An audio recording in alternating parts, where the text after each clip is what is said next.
আমার সকল ড্রাইভার ভাইয়েরা যারা রাস্তাঘাটে ড্রাইভার চালান, গাড়ি চালান, যাদের লাইসেন্স আছে গাড়ি চালানোর, যে কোনো গাড়ি চালান হাই রোডে, প্রত্যেক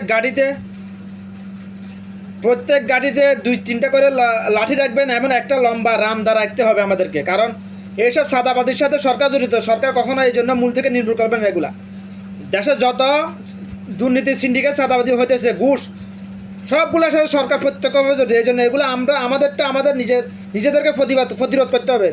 এই জন্য প্রত্যেক গাড়িতে 2-3টা লাঠি রাখবেন। যখন এরকম সাদাবাদ সামনে আসবে, আক্রমণ করতে আসবে, এলোপাতারি বাড়ি দিয়ে জানে মেরে ফেলবেন, কোনো আপত্তি নাই, কোনো সমস্যা নাই। এদেরকে জানে মেরে ফেলে আল্লাহর কাছে ধরা পড়বেন না।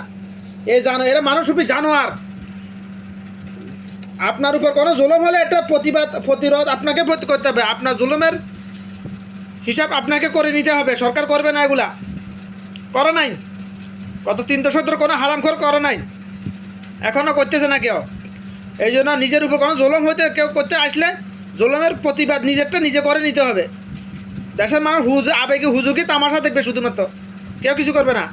এই জন্য প্রত্যেক গাড়িতে 2-3টা লাঠি রাখবেন, একটা লম্বা রামদা রাখতে হবে। গ্লাস ভাঙতে আসলে কল্লা ফালে 1 কপে কল্লা শেষ, এরকম করতে হবে। তারপর এগুলোর প্রতিরোধ নির্মূল হবে, এর আগে হবে না।